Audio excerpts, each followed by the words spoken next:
The big thing that I kind of wanted to talk to y'all about is financial education. What's good is that the state of South Carolina, next year, financial education is going to be a requirement to graduate.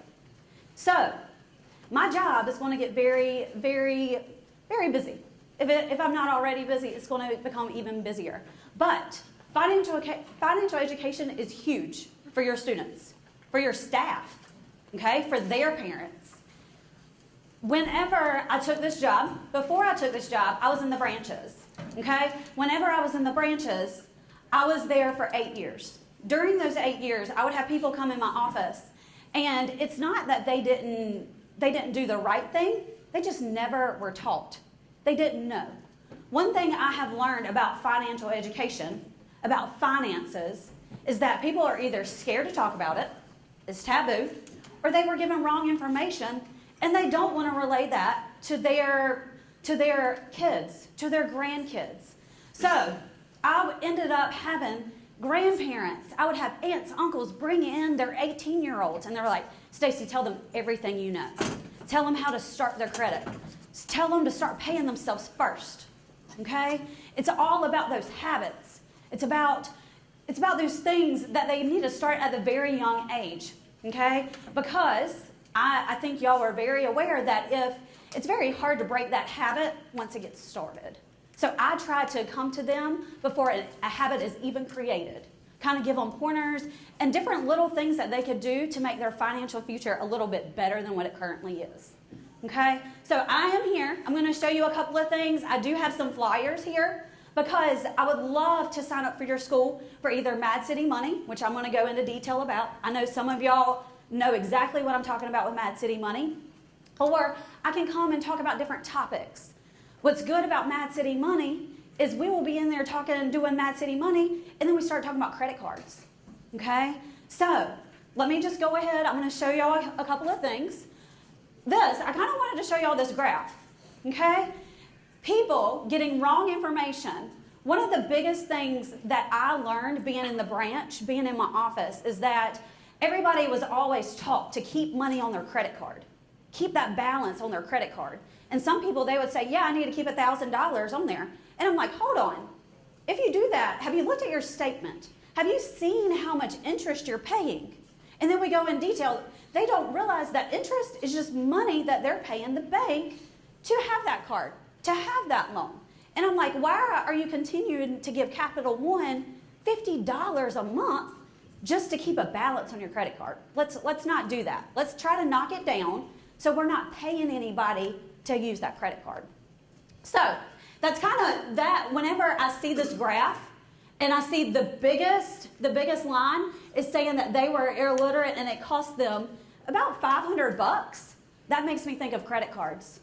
It's about $500 that people are just paying, especially right now with interest rates being so high, okay? Because when interest rates go up, guess what's the first thing that goes up?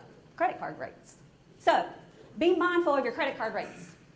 So I do something called Mad City Money, and let me show you. So I can do this in two different ways. Today I brought a workshop book, because the workshop book, and I have various of these, so if y'all want to come by and just look and see what I can do, things that I can bring into your athletic department, your schools, okay, those parent-teacher conferences, whatever, okay. So this book, as soon as I go into a school, I have two different ways I can do this. A workshop, I like a workshop because the workshop I can do up to about 50 kids, okay? Sometimes I could do even more if needed. The workshop is very hands-on. We can have a conversation. So I give everybody a new identity, kind of how you see up here, okay? And if you notice, we're all adults in here. You see what comes with obligations. You see that student loan payment. You see that medical insurance. You see that credit card debt. And we like to have a kid in there too, okay? So everybody gets this booklet. In this booklet, we have to figure out your monthly income. And what's good about this is that it's a joint bank account. So I also get to talk to them about joint bank accounts and what those mean, okay? why sometimes it's good to have somebody join on your bank account. If something happens to you and you end up in the hospital, you might need to have somebody there. So we work through this and we get a new income, their monthly income. And with that, y'all, everybody knows what this page is, right? Does everybody know what a register is? Can y'all believe that this is the one thing that I spend tons of time on? Is registers. And did you know there's studies that show that if you write it down, you see that money depleting, it does something different than just looking at an app. Okay? And I tell them that when I was learning about budgeting and stuff, this is what I had to do. And y'all, I'm not that old. Okay? When I was younger, there was no such thing as online banking. So I would have to go and write down my transactions. And then we talk about it getting withdrawn, getting deposited, all that kind of thing. So, and then we buy a house. We buy cars.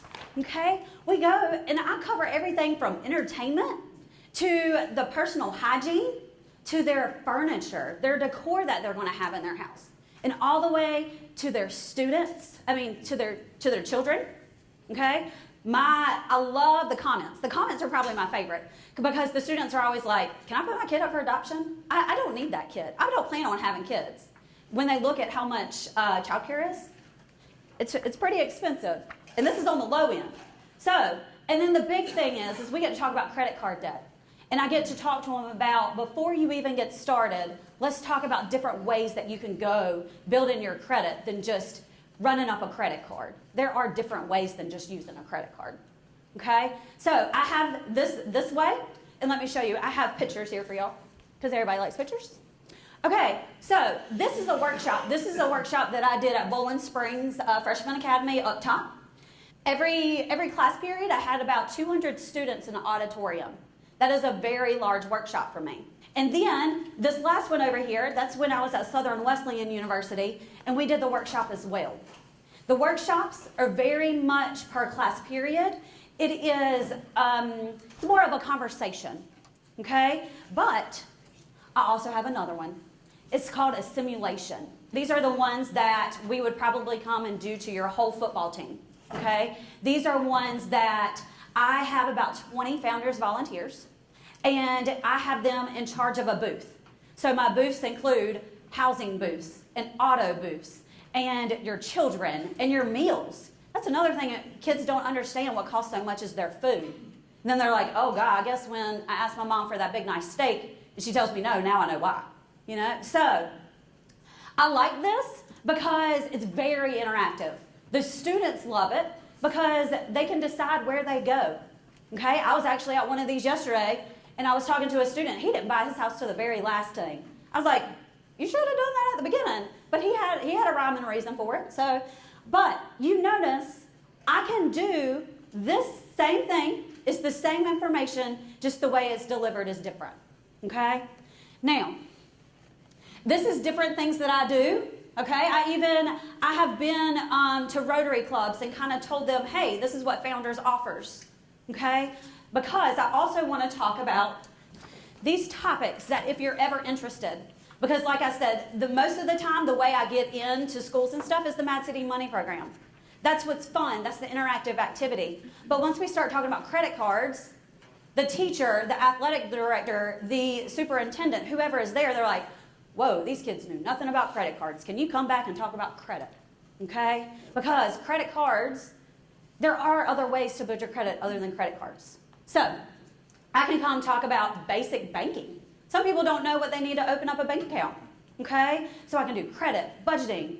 I have people that can come and talk about investing for you. Okay? So yes, I'm talking about your students, but think about the parents as well. Think about the teachers, staff development days. Hey, call me up. Okay? I'll come and I'll talk for 30 minutes about credit, about those student loan payments that never seem to go away. Okay? So, and this is just more information about what the state of South Carolina is going to be doing next year. Okay? I'm very proud for the state of South Carolina for taking the initiative to realize that this is a real need. This is a life skill that's needed in schools to better our citizens. And if you would like, I have a fancy little QR code up there if you want to scan and sign something up. I am currently scheduling for this summer and for next school year.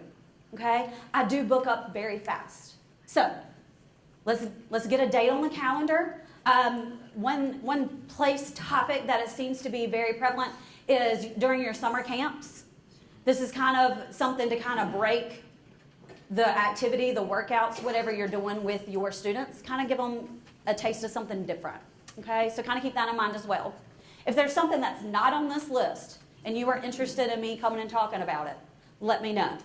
Okay? Like Bruce says, everyone does things differently. I was at USC. It's very tiered. So at USC, the freshmen do Mad City money. Okay? After they're out of the freshman, then then as a sophomore, we talk about budgeting. Okay? We talk about credit. And then it just comes more personalized before they graduate or being drafted. Okay? NIL is a very hot topic right now. Okay? A lot of people are reaching out to me because they're like, I don't know how to navigate this. This is very brand new. Can you come and just tell my athletes how to let their money grow, how to make good, sound financial decisions? Hey, will you tell them to save 50% for taxes? The first time I talked to a school about NIL, the athletes really thought that they were going to be able to hide this money from the government. And I was like, no. They will come knock on your door. So let's fix it. So NIL is a very hot topic. Let me know if you would like us to come and talk about that as well.